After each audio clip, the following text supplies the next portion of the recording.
Broncos country, what is up, man? How y'all doing? Unfortunate news about JK Dobbins. We kind of knew about it. I told you guys these foot injuries can be lingering.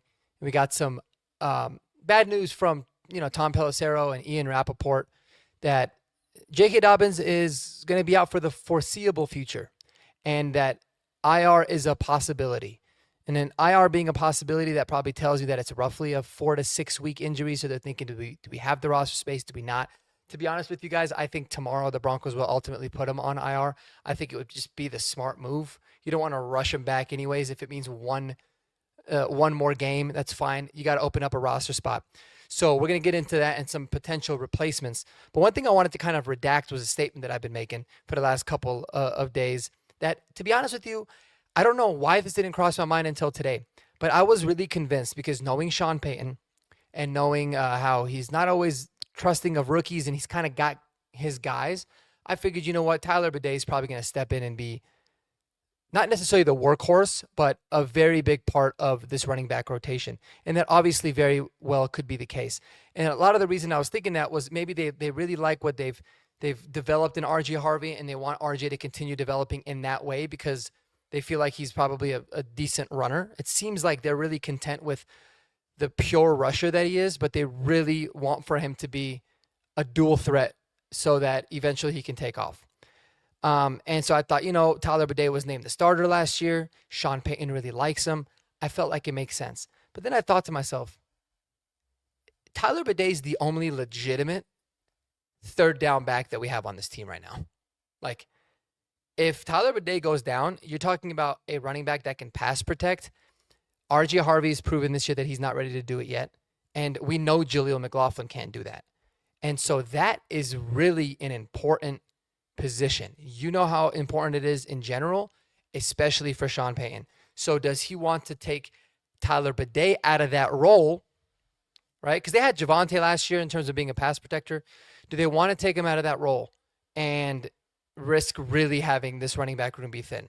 Nonetheless, I think this room is thin. I think they have to add somebody to the practice squad at least at some point, probably next week.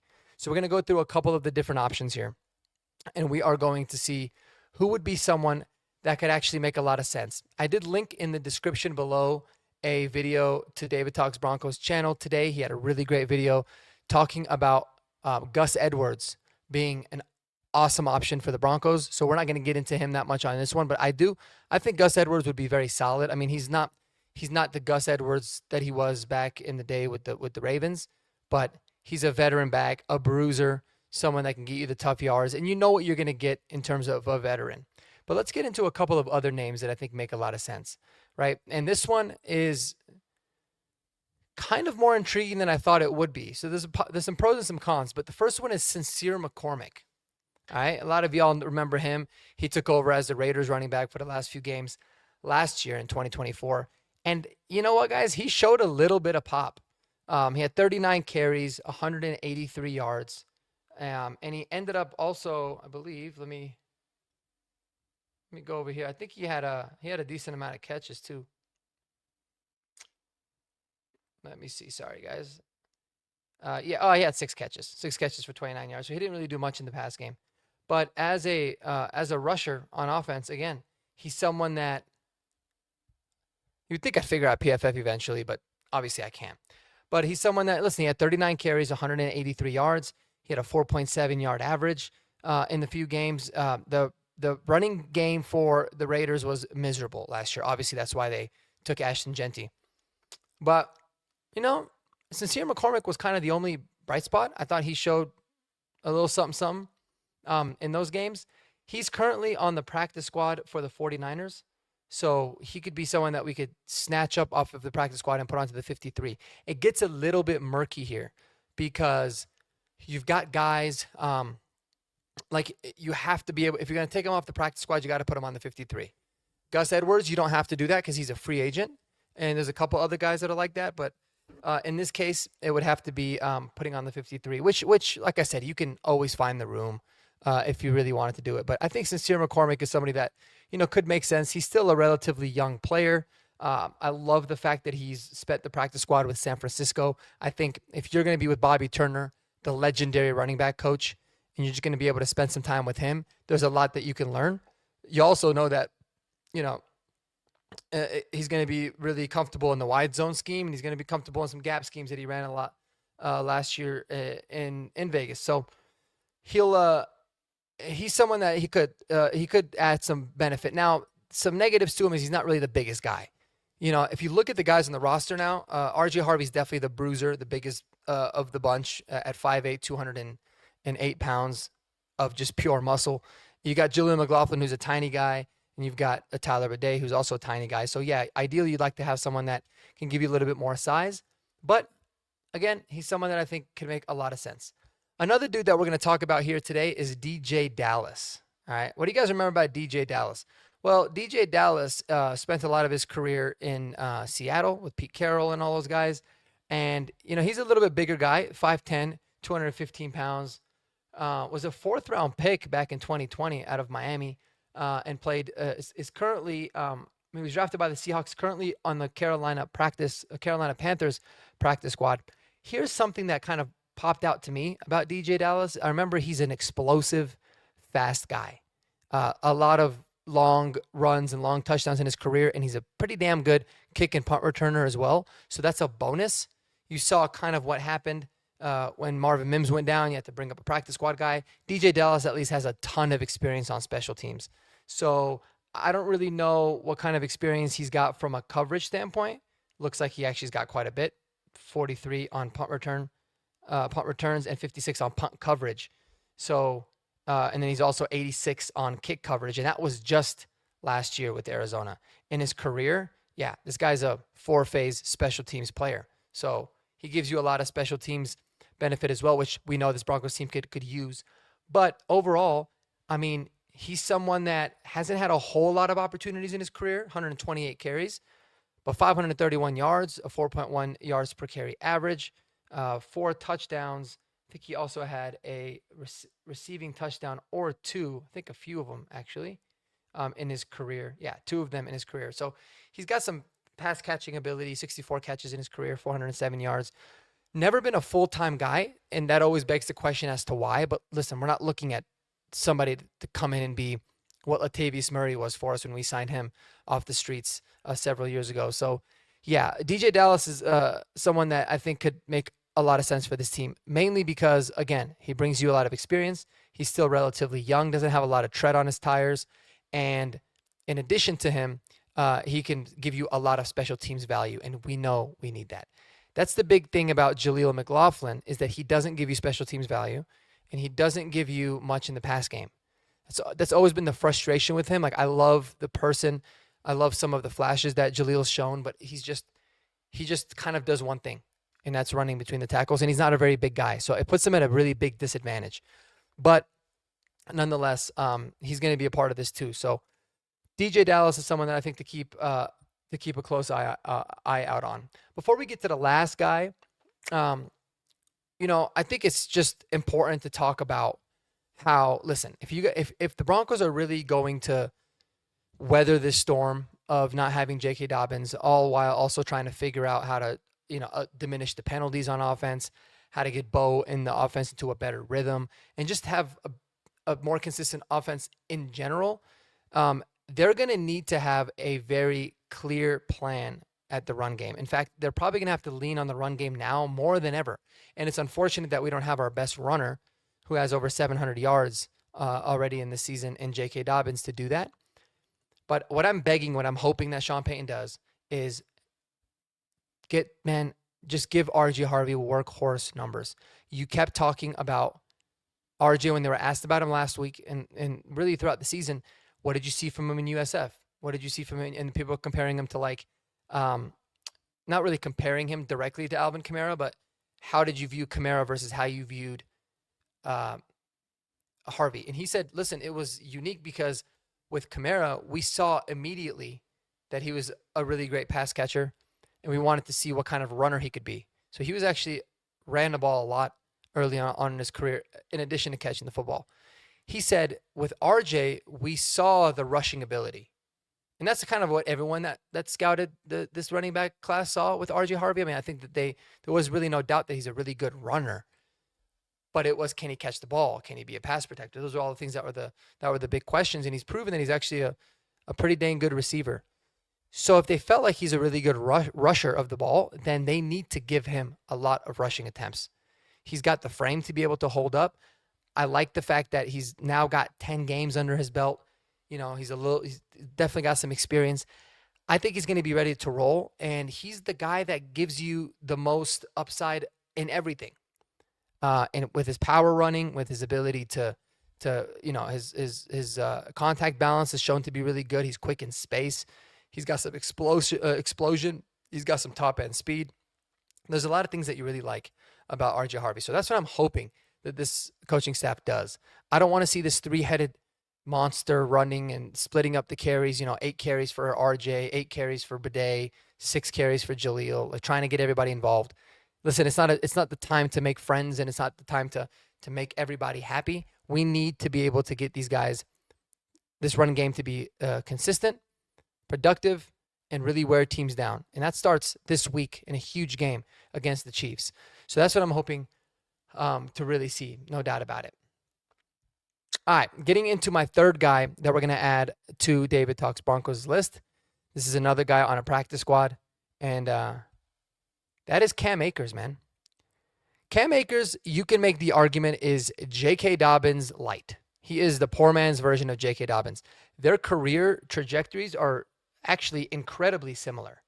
And they're roughly the same age. Cam Akers is about a year younger, I believe. But let me move over to this tab.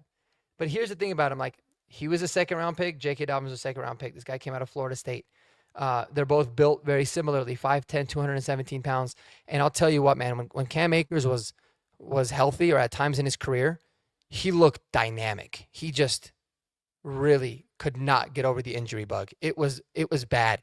In fact, I think he's one of the few players that has torn his Achilles twice. And even when he came back from his second torn Achilles, he was super productive. And then another injury came up with Cam Akers. But you look at his career, man, you got so much respect, but there's so much comparables to what Cam Akers did with J.K. Dobbins.